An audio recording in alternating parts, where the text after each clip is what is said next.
بسم الله الرحمن الرحیم. زموږ تاسې د امبریولوژي لومړی لکچر دی د خیره سره شروع وکړو چې لومړي درس کې موږ تاسو د امبریولوژي اړوند نومیات باندې بحث وکړو، کوم شیان چې امبریولوژي پر مربوط دي په هغه باندې د خیره بحث وکړو. نو درس شروع کوو د خیره سره. څوک چې آنلاین دي هغه انشاءالله راسره شته،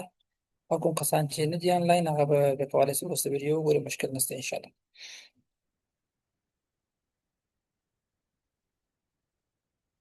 بسم الله الرحمن الرحیم. زموږ تاسو لومړی درس چې دی هغه بیسکس اف امبریولوژي اړوند دی، یعنې د امبریولوژي هغه اساسات یا اولیه کوم شیان چې د امبریولوژي پورې مربوط دي، د امبریولوژي پیژندنه، تاریخچه دې اړوند موږ تاسو انشاءالله اول درس کې بحث کوو د خیره سره. زموږ تاسو په دې لکچر کې به انشاءالله د امبریولوژي تعریفات اړوند خبرې وکړو د خیره سره، تاریخچه به لنډه راواخلو انشاءالله، د امبریولوژي پارټس یا برخې به راواخلو، بحث به وکړو د خیره سره. او په همدارنګه د امبریولوژي کوم لوکیشنز دي چې د امبریولوژي څخه کار اخیستل کېږي، مثال چیرې ضرورت شته ورته، مثال خبرې کم ګټې لري، مثال استعمال ځایونه چیرې دي، ولې موږ تاسې امبریولوژي وایو، پر دې به د خیره بحث وکړو انشاءالله. امبریولوژي موږ تاسې که چیرې دا نوم دغه لغوي معنا ته مثال موږ تاسې وګورو، امبریولوژي په لغات کې موږ تاسې د دې دوه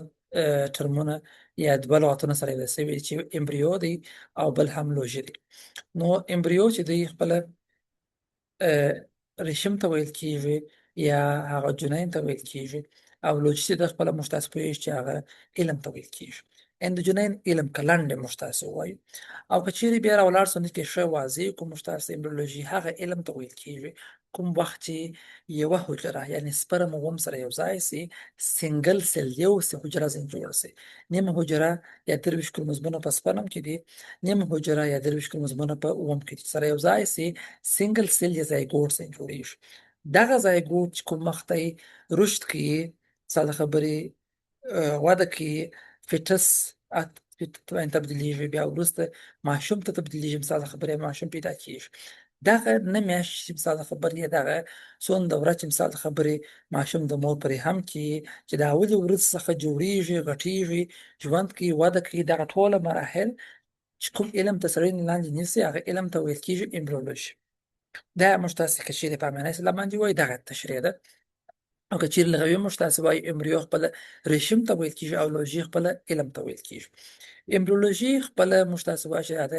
بیولوژي برانچ دی، بیولوژي پورې مربوط برانچ دی شاباس. او بل موږ تاسې په اناټومي کې هم ویلي وو چې اناټومي پورې مربوط برانچ هم دی. دا کوم چې موږ تاسې موږ تاسو ته د امبریو یا ریشم د ډیولپمنٹ یا د رشد په اړه موږ ته معلومات راکوي، د الکا څخه نیولې بیا د ماشوم تر پیدایښته پورې، یعنې الکا چې فرټیلایزیشن صورت پښکني مثال د خبرې د هغه رقم چې کوم وخت امبریونیک پیریود یا ډیولپمنټل پیریود مثال د خبرې، بیا فیټل پیریود مثال د خبرې، بل اخر چې ماشوم پیدا کېږي، دغه ټوله پروسې ته مطالعه لاندې نیسي ته امبریولوژي ویل کېږي. همدارنګه امبریولوژي موږ تاسو ته په مالیکولي لیول باندې د هغه رقم په حجروي لیول باندې مثال د خبرې، همدارنګه ساختمانونو چې کوم تغیرات رامنځته کېږي دا موږ ټوله مطالعه کوي، کوم چې د ډیولپمنټ یا د ماشوم په ودې په جریان کې ترسره کېږي یا رامنځته کېږي. د هغه رقم امبریولوژي موږ تاسو مخکې وویل چې د بیولوژي برانچ دی، همدارنګه امبریولوژي د په بابت کې د خپل د اناټومي یو مهم برانچ دی، د اناټومي یو مهمه مثال د خبرې شاخ دی، مثال د خبرې چې په هغه کې موږ تاسو ته ډیولپمنټل بیولوژي مثال د خبرې پر مربوط یا اړه لري، یعنې په هغه بیولوژي یا هغه برانچ په هغه کې ماشوم ډیولپمنټ کوي، وده کوي، او د هر غړي وده موږ ته شي موږ ته راشي یا مطالعه کوي. که چیرې موږ راولاړ سو لنډ وایو، امبریولوژي هغه علم ته ویل کېږي کوم چې د الکا د لحظې څخه نیولې بیا د ماشوم تر پیدایښته پورې دا کوم ډیولپمنټ کوم تغیرات چې رامنځته کېږي په سټرکچر کې، په ساختمان کې، په حجرات کې، دا ټوله تشکیل موږ ته مطالعه کوي، دا د امبریولوژي ویل کېږي. امبریولوژي خپل د اناټومي یو برانچ دی، هغه رقم د بیولوژي یو برانچ دی کوم چې د ماشوم ډیولپمنټ یا وده تشکیل موږ ته مطالعه کوي. انشاءالله امید لرم چې تعریف کې بالا مشکل نه وي. نور راځو د امبریولوژي تعریف په ادامه سره موږ تاسو راځو ځینې مهم اړخونه موږ تاسو وایو چې امبریولوژي سره موږ تاسو په کلینیک کې مثال د خبرې یا طبابت کې موږ چیرې کار ځنې اخلو چیرې اپلیکیبل مثال د خبرې یا چیرې مثال د خبرې استفاده او څخه کېدای شي اول د واره موږ تاسو وایو پرینیټل ډایګنوز یعنی مثال د خبرې ته مخکې چې ماشوم پیدا سي موږ تاسو کولای شو ځینې وخت د ځینې مریضانو د ځینې مثال موضوعات تشخیص وکړو همدارنګه د هغو ټریټمنټ او علاج د لپاره په کلینیک کې امبریولوژي ډېر زیات استعمالېږي دا هر کوم انفرټیلیټي ټریټمنټ یعنی هغه خلک یا هغه اشخاص هغه زوجین چې د هغو اولاد نه کیږي د بې اولادي د علاج لپاره موږ د امبریولوژي څخه اخلو کار اخلو استفاده څخه کوو دا هر کوم ځینې برډ ډیفیکټس دي ځینې ولادي بې نظمیانې دي چې په ماشومانو کې رامنځته کیږي مثال د ځینو علتونو له کبله موږ تاسو د هغو مخنیوي کولی شو د ځینو دواګانو له کبله د شعاعو له کبله ځینې غذاو له کبله ځینې نورو شیانو له کبله چې په ماشوم کې کوم برډ ډیفیکټس کوم ولادي بې نظمیانې رامنځته کیږي موږ تاسو د هغو مخنیوي په کولی شو دا په کلینیک کې د امبریولوژي هغه استعمال یا اپلیکیشن دی چې څنګه کار اخیستل کیږي دا هر کوم ځینې پرینیټل فکتورونه دي مثال د خبرې د مور پر هم کې د دې مخکې ماشوم پیدا سي موږ تاسو به وروسته خیر ان شاء الله ځین ترمن د خیر وایو یو چې دی پرینیټل دی بل پوسټ نیټل دی پرینیټل معنا د پیدایش څخه مخکې ان د مخکې چې ماشوم پیدا سي دغه مرحله ته پرینیټل ویل کیږي چې ماشوم پیدا سي هغه به پوسټ نیټل ویل کیږي ان ته پیدایش څخه وروسته نو ځین داسې فکتورونه ستاسو مثال د خبرې چې هغه د ماشوم تر پیدایش مخکې مثال د خبرې هغه مهمه یا ارزښت لري مثال لکه تغذیه چې مور کوم تغذیه کوي دا رقم سټرس مثال خبرې سموکینګ مثال خبرې ځینې مریضان لکه ډیابیټس مثال خبرې دا مستقیم تاثیر لري یا انفلوئنس تاثیر کولای شي د ماشوم په وروسته ژوند باندې یا پوسټ نیټل پیریود باندې مثال خبرې چې ماشوم وروسته پیدا کیږي هغه چې کولای شي مثال تاثیر کولای شي چې دا هم د امبریولوژي سره چې تړاو لري امبریولوژي په علم سره مشترک فکتورونه چې کولای شي پیژندل شي کوم چې په داخلي رحمي ژوند کې ځینې فکتورونه د مور پر مربوط شي مثال خبرې هغه تاثیر لري د پیدایش څخه وروسته د ماشوم پر صحت باندې مثال خبرې دا هر کوم د ځینې مریضان مثال خبرې د هغه سره اړیکه لکه کینسرونه مثال خبرې کارډیوواسکولر ډیزیز مثال دی اړوند ځینې مریضان مثال کدای شي مثال هغه د مور صحت سره یا مثال خبرې د ماشوم پیدایش سره وروسته تړاو یا اړیکه ولري چې هغه د امبریولوژي د علم برکت سره موږ کولای شو پیژندلی شو چې بیا وروسته ان شاء الله په اخر درسو کې د خیره مشترک مریضان د خیره وایو چې کوم مریضان څه وخت رامنځته کېدلی شي او کوم شان کوم مریضان رامنځته کولی شي راځو د امبریولوژي تعریف بیا یو لنډ بحث موږ تاسو نه کوو دا هم یو ښه جامع تعریف دی مثال د خبرې کوم چې تاسو ریفرنس کتاب چې خیر زه به اساس سره شریکه مده خیر لانګ مین کتاب دی او هم دا تعریف راخصل شوی دی امبریولوژي مشترک مخکې هم لغوي معنا وکړل چې امبریو خپل رشیم ته ویل کیږي او لوژي علم ته ویل کیږي یعنی امبریولوژي خپل هغه مطالعه ده یا هغه علم دی مثال د خبرې کوم چې د ماشوم یا د زایګوټ د فارمیشن جوړښت دغه وده ګروث مثال خبرې او ډیفرنشیشن مثال خبرې دغه فرق مثال یعنی چې کوم غړي مثال خبرې څه وخت جوړیږي یا کوم غړي مثال د کوم غړي څخه څه وخت مثال خبرې تفاوت کی فرق کی مثال خبرې یا کوم عضو یا مثال په کوم هفته کې یا په کوم میاشت کې ماشوم سره کامي په کوم میاشت کې مثال هغه شکی تغییر کوي نو د امبریو یا د رشیم فارمیشن جوړښت ګروث واده او ډیفرنشیشن مثال خبرې د هغه تغییر د سرچشکی بحث کوي مثال خبرې امبریولوژي په دغه موضوعات باندې فوکس کولای شي ځینې وخت اول خپل فرټیلایزیشن یا القاء ده کوم سپرم هم سره ځای کی دا رقم ایرلی ډیولپمنٹ یعنی په اول ورځو کې اول وختونو کې دا هغه واده مثال خبرې دا رقم د اورګانو یا د غړو فارمیشن جوړېدل مثال خبرې دا رقم فیټل ډیولپمنٹ بیا موږ تاسو خیر وروسته وایو چې اول اته هفتې چې دی هغه ته اورګانوجنیز ویل کیږي په کې د ماشوم غړي جوړیږي د اته هفتو څخه وروسته بیا هغه ماشوم فیټس ته اوړي اته موږ تاسو فیټس کلمه کارو دا وروسته خیر ان شاء الله بحث پر کوم وخت خیر راځي چې داغه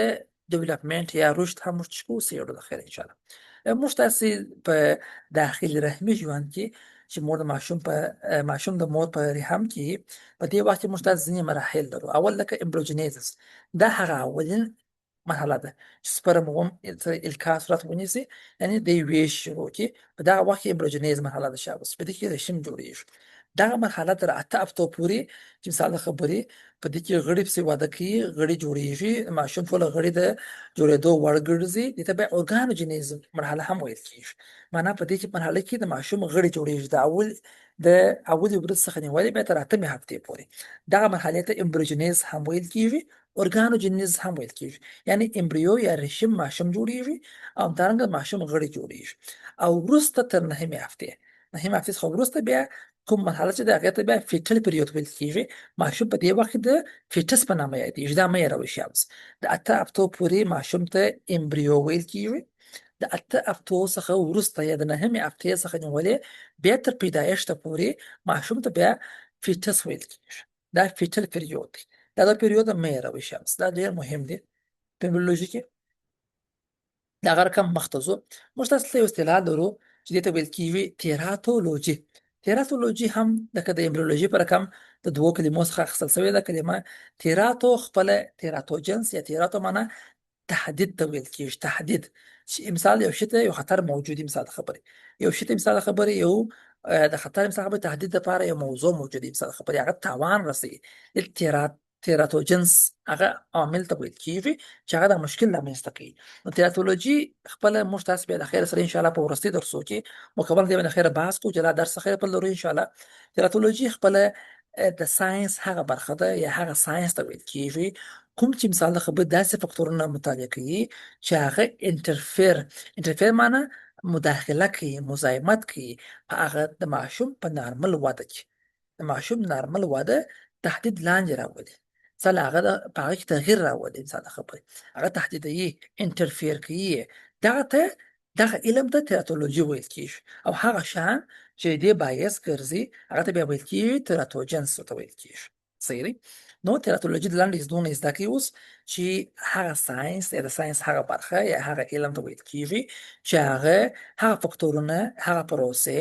چې هغه د ماشوم نارمل واده، نارمل ډیولپمنٹ چې کی تهدیدوي،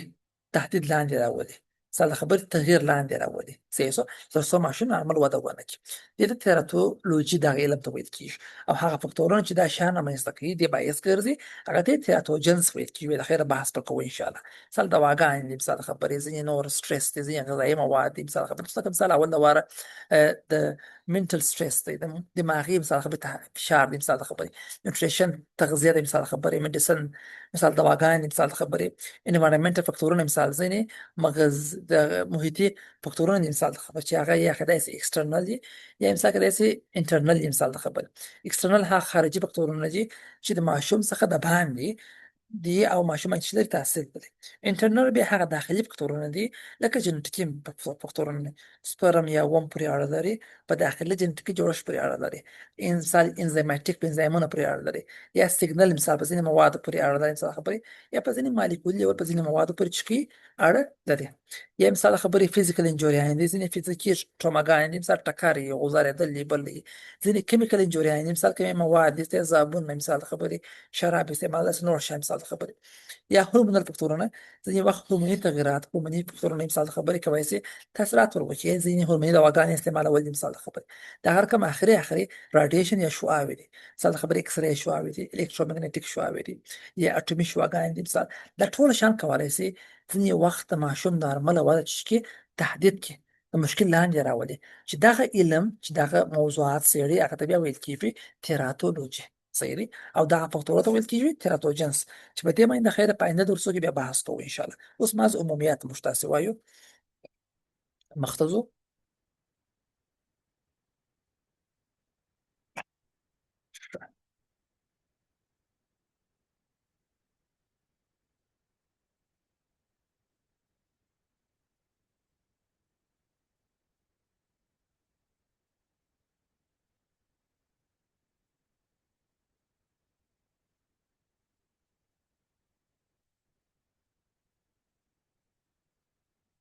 تاسو پرې شوئ،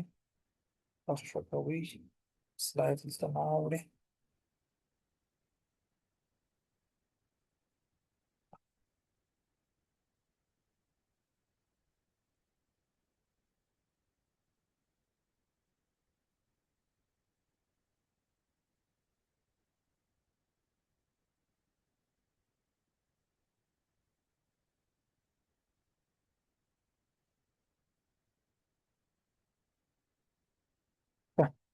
بخښه کوئ دا تخنیکي مشکل و سلاید نه اوښتی خیر راځو موږ تاسو وایو د مور په رحم کې چې ماشوم هغه وخت د مور په رحم کې قرار لري ځینې موږ تاسو چې وویله تیراتوجنس یا تهدیدونکي فکتورونه چې هغه تاثیر پر لري په کم وخت کې دا فکتورونه ډېر تاثیر کولی شي مثال د خبرې موږ تاسو ځینې مراحل لرو موږ مخکې هم وویل چې یو امبریوجینیک یا اورګانوجینوزز پروسه د مثال خبرې او بل هم د اتمې هفتې څخه وروسته یا د نهمې هفتې څخه وروسته چې ورته ویل کېږي فیټل پیریود دی نو لکه څنګه چې مثال خبرې سړی فکر وکړي هغه وخت به تهدید یا خطر مثال د خبرې زیات وي چې په هغه وخت کې د ماشوم غړي جوړېږي یعنې په اولو هفتو کې یعنې دا موږ تاسو داسې ویلی سو تاسو وګورئ په اول عکس کې تاسې وینئ مثال د خبرې چې د دوهمې څخه د صفر څخه دوهمې هفتې پورې دا خپل هغه د القا مرحله چې د یو سپرم اووم سره یو ځای کېږي بیا د حجرې ویش کې راځي پرې هم چې ځای پر ځای کېږي د درېیمې څخه تر اتمې هفتې پورې چې دغه د ماشوم هغه مهمه مرحله ده شابس د درېیمې څخه تر اتمې پورې چې په دې مرحله کې د ماشوم غړي جوړېږي دې ته اورګانو جینیز هم ویل کېږي د ماشوم غړي جوړېږي نو په دغه مرحله کې ماشوم ډېر حساس دی دغه تیراتوجنز په مقابل کې که دواګانې دي که د شعاوې دي چې هر شی موږ مخکې وویله تاثیر ډېر په کولی شي صحیح شو او وروسته د نهمې هفتې څخه دغه حساسیت یا سنسیټیویټي ډیکریزینګ معنا کمیږي دا وګورئ د درېیم عکس ته ډیکریزینګ سنسیټیویټي معنا حساسیت څه پکې وي ډېره کمیږي یعنې په دې وخت کې بیا هغه دواوې هغه شیان تاثیر ډېر نه لري داسې موږ نسو ویل چې تاثیر بیخي نه لري یا تاثیر لري خو تاثیر یې کمیږي ډېر یعنې غوند بیا نسي کولی چې هغه رقم مثال د خبرې غوند خطر یا غوند تغیرات رامنځته کړي موږ داسې وایو چې د درېیمې څخه تر اتمې هفتې پورې په دغه مرحله کې دغه تهدیدونکي فکتورونه ډېر تاثیر کولی شي خو د نهمې څخه بیا تر پیدایشه پورې اته دېرشمه هفتې پورې په دې وخت کې د مواد دواګانې تیراتوجنس یا خطري مواد ډېر تاثیر نشي کولی تاسو دغه دیاګرام دلته وګورئ دا د ماشوم هفتې دي د صفر څخه شروع کېږي بیا راځي تر اته دېرشم پورې ته هفتې دي دلته وګورئ په پنځمه هفته کې د هغه دیاګرام ډېر لوړ دی په دې وخت کې خطرات ډېر تاثیر کولی شي چې مخامخ شي ماشوم مور سره مخامخ شي د خطراتو سره ډېر تاثیر کولی شي خو د پنځمې هفتې څخه وروسته چې څونه وخت تېرېږي غوند دغه خطرات تاثیر راکمیږي بیا غوند تاثیر نشي کولی اتمې هفتې نهمې هفتې څخه وروسته خطرات راکمیږي خاصتا د نهمې هفتې څخه وروسته چې فیټل پیریود دی هغه په دې وخت کې تاثیرات د دواو د نوم شان ډېره کمې دا نه چې مثلا تاثیر نشي کولی یا کولی شي خو غوند ډېر تاثیر بیا نشي کولی ښه مخته ځو راځو تاریخچې په اړه به لنډ بحث وکړو او به وګورو چې د امبریولوژي کې ځینې مثال کوم کارونه پخوا وخت ترسره شوي دي اول انشنت روټ یعنې مخکې پخوانی مثال د خبرې چې ډېر پخوا چې موږ ولاړ شو د میلاد څخه تقریبا 400 کاله مخکې یا 4 پېړۍ مخکې په هغه وخت کې د اریسټوټل په نامه یو عالم و چې دی راولاړ شو لومړي ځل دپاره یې د چرګې یا چرګچیچي امبریو چې کله مطالعه کړله هغه باندې هغه یې د مطالعه رانچ کړله ونیوله بیا په میډل ایج کې په منځنۍ پړاو کې د امبریولوژي دپاره ځینې خاص کارونه یې ترسره شوي چې په هغه وخت کې ځکه نه ترسره شوي چې د امبریولوژي علم د جنټیک علم ډېر زربینې دی مثال د خبرې مالیکولي لیول باندې دی ډېر ټکنالوژي چې لري ضرورت لري نو په منځنۍ دوره کې دې دپاره خاص کار رایج شوی د امبریولوژي د علم دپاره ځکه مشینریز نه وه بیا د 15مې او 18مې پېړۍ په جریان کې چې کوم وخت مایکروسکوپ اختراع شو د هغه وخت څخه وروسته جنټیک او امبریولوژي دپاره یو څه کار شروع شو نو هغه و چې بیا موډرن ایرا یا عصري کوم پړاو چې شروع په عصري پړاو کې بیا وروسته فلورسنت پروفونه کشف سوله جوړ سوله مثال خبره دغه کوم جین ایډیټینګ مثال ترسره سوله ما ترسره کړي مثال خبرې مالیکولي مطالعات ترسره سوله مثال خبرې ځینې جنټیکي تخنیکونه مثال چې سوله کشف سوله مثال خبرې چې دا خپل د امبریولوژي په علم کې یو ډېر انقلاب رامنځته کړي د امبریولوژي علم کې ډېر تغیرات رامنځته کړل امبریولوژي علم ډېر پراخه یا متوسع کړي بالاخره په 20 پېړۍ کې د امبریولوژي دپاره دونه کار وشو چې بیخي اکسپریمنټ کېدله تجربې کېدلې بیخي چې دغه پروسې یا دغه پړاو ته اکسپریمنټل امبریولوژي هم ویله یعنې بیخي د ماشوم په مثال هغه امبریونیک مرحله کې د داخل رحمي ژوند کې بیخي ځینې اکسپریمنت تجربې به حشر اوسه مثال خبرې چې سیل لینکیج ټریسینګ مثال خبرې ځینو حجرات ترمنځ ارتباط مثال خبرې هغه مطالعه کول ګرافټینګ د ځینو حجرات یا برخو تبادله مثال خبرې دا چې سوله تر سره سول نو په ورستنی پیړیو کې د امبریولوژي لپاره ډېر کار شوی نسبت مخکې پیړیو ته ځکه چې امبریولوژي ته چې د هغه ډېر مالیکولي لیول باندې مطالعه کیږي یا مالیکولي علم د مثال خبرې چې ډېر پرمختللي تخنیکونه او وسایل ته ضرورت لري مخته ځو راځو د امبریولوژي موږ ته ځینې پارټس یا برخې موږ تاسو وایو امبریولوژي ځینې پارټس یا برخې لري لکه مثال خبرې اول جنرال امبریولوژي جنرال امبریولوژي خپل د امبریولوژي خاص برانچ ته ویل کیږي چې په هغه کې زموږ تاسې هغه د ماشوم یا کوم داخل رحمي ژوند کې مثال خبرې چې اول د واره پټرلایزیشن الکا کې مثال خبرې بیا وروسته دغه یوه حجره چې جوړه سوله د اووم سپرم څخه هغه ویش کوي دوو حجرو ته اوړي څلورو ته اوړي اتو ته چې دغه ویش ته کلیویج وایي بیا د خیره بحث به کوو انشاءالله بیا وروسته چې هغه راځي مثال د خبرې هلته امپلنټیشن یا غرس کیږي د مور پر رحم کې مشت ماشوم بیا وروسته د ماشوم غړي جوړیږي ګاسټرولیشن مثال خبرې پروسه بیا مثلا نو پروسه مخته صورت نیسي بیا د خیر بحث وکړو دا پروسې چې مطالعه کوي مثال خبرې یا هغه اولنی مراحل چې مطالعه کوي دا ویل کېږي جنرال امبریولوژي د امبریولوژي هغه برانچ دی چې اولنی مرحله چې مطالعه کوي یا ایرلی ډیولپمنٹ مطالعه کوي بل سیستمیک امبریولوژي د شاوس د امبریولوژي هغه برانچ چې هغه برخه ده چې په هغه کې د نامه څخه معلومیږي غړي او سیستمونه دا مطالعه کیږي چې کوم سیستم کوم غړي څه به جوړیږي هغه څنګه ډیولپمنٹ یا رشد کوي مثال خبرې دریم کمپیریټیو امبریولوژي د نامه څخه معلومیږي مقایسوي په دې کې بیا موږ تاسې کولای شو مختلف امبریو وي مختلف مثال خبرې رشیمونه سره مقایسه کو سیمیلریټیز ورتهوالی وښیو او ډیفرنسز فرقونه یې موږ وښیو د مختلفو انواعو مثال د ژوندي موجودات یو مثال مرغه دی مثال بل حیوان دی یا یو انسان دی مثال یو بل حیوان دی مثال دغه رشیم یا د ماشوم داخل رحمي ژوند چې موږ سره مقایسه یې کوو چې کوم مرتوال لري کوم فرقونه لري بل د امبریولوژي بل برانچ دی هغه مالیکولر دی یا ایکسپریمنټل دی چې دا ډېر اوس ماډرن پاسه وخت کې دا ډېر پرمختللی دی دا ډېر وسایلو ته تخنیکونو ته ضرورت لري پرمختللي ځای کې ترسره کیږي په دې کې به تجربې کیږي چې دا ماشوم مثال خبرې که دغه فکتور یې دغه شی یې څنګه وده کوي که دا نه یې څنګه وده کوي مثال خبرې نه دا څېړي مثال خبرې چې دا ماډرن میتودز دي مثال خبرې په ماډرن میتودو سره یا په ماډرن تګلارو سره د ماشوم ډیولپمنٹ مطالعه کول جینټیک یې مطالعه کول مثال خبرې چې مثال خبرې سیلولر تخنیکونه مطالعه کول مثال خبرې نه چې کوم حجروي تغیرات رامنځته کیږي کوم جینټیکي تغیرات رامنځته کیږي ډي ان اې وارنې مطالعه کول جینونه مطالعه کول د ارتباط مطالعه کول مثال خبرې نه چې په دې مطالعې لپاره مختلف لابراتواري میتودونه څخه موږ شاخلو کار اخلو مثال خبرې چې په هغه کې هیستوجینیز د ماشوم انسا جوړي مثال خبرې یا اورګانوجینیز مثال خبرې یا غړي جوړي مثال خبرې نه چې هغه چې مثال خبرې مطالعه کو چې څنګه دا غړي یا دغه انسا مثال خبرې کدای شي محفوظ مثال خبرې په ډېر محفوظ ډول سره چې وکړي وده وکړي د محیطي عواملو مثال خبرې د دواګانو کیمیاوي موادو څخه چې محفوظه پاتې شي مثال خبرې نو اوس په ماډرن تخنیکونو کې یا مثال خبرې په مالیکولر ایکسپریمنټ امبریولوژي کې ډېر عصري لابراتوارو او تګلارو څخه کار اخیستل کیږي چې په هغه کې د انساجو او غړو هغه کوم رشد یا جوړېدل چې دي هغه ډېر په دقیق ډول سره هغه ته مطالعه لاندې نیول کیږي چې تر څو محیطي فکتورونه مثال خبرې دواګانې کیمیاوي مواد په هغو کې تغییر رامنځته کړي مثال خبرې یا هغو کې مثال خبرې د بې نظمي باعث نه شي د هغو نارمل وده د تاثیر لاندې رانهولي مثال خبرې چې دا ټوله په مالیکولر یا ایکسپریمنټل بیولوژي پورې چې لري امبریولوژي پورې اړه لري د په ټیپ کې د امبریولوژي ځای چیرې دی په کوم ځای کې مثال باید کار ځینې واخیستل شي یا مثال چا کوم ځای پورې دا اړه لري په ټیپ کې مثال خبرې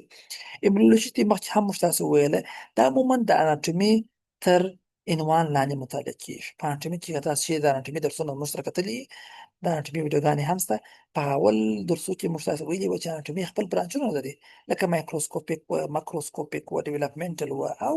سپیشلایزد و په ډیولپمنټل کې موږ تاسو ویله چې امبریولوژي چې ده د اناټومي ډیولپمنټل برانچ پورې اړه لري چې هغه د ماشوم دغه ډیولپمنټ یا رشد چې کی مطالعه کوي مثال خبره چې دا د هیستولوژي د جنټیک او فزیولوژي سره چې ډېر نږدې اړیکه لري مثال خبره صحیح سو او د دې لپاره امبریولوژي ډېره مهمه ده چې تر څو موږ په دې باندې پوه سو چې کوم ولادي بې نظمیانې کانجنټل انامولي ولادي بې نظمیانې ماشوم کې چې رامنځته کېږي مثال د خبرې زړه کې مثلا په اعصابو کې یا په نورو ځایو کې کوم ولادي بې نظمیانې رامنځته کېږي په هغه باندې موږ تاسو پوه سو د هغه رقم کوم تکثري صحت چې دی مثال reproductive health چې دی تکثري صحت چې دی د مور یا د پلار یا د ماشوم مربوط مثال خبرې هغه چې کی موږ ته مطالعه کوي یا موږ ته اسانه کوي راپېژني موږ تاسو ته ښه importance of embryology د امبریولوژي اهمیت په چی کې دی مثال خبرې امبریولوژي کوم اهمیت لري مثال کوم ولې امبریولوژي ضروري ده مثال خبرې ولې موږ تاسو ته امبریولوژي موږ تاسو کار اخلو د دې امپورټنس اهمیت په چی کې دی دا دوه سلاید لا پاتې دي نو خلاصې د خیر ان شاء الله اول د دې لپاره امبریولوژي ډیره مهمه ده تر څو موږ تاسو ته دغه کمپلیکس په نمونه دغه مغلقه پدیده مشترک پیژني صحیح سو کوم چې د ماشوم د نارمل صحت لپاره ډیره ضروري دی یعنی دغه پروسه چې ماشوم جوړیږي پیدا کیږي غټیږي دا یو ډیره مغلقه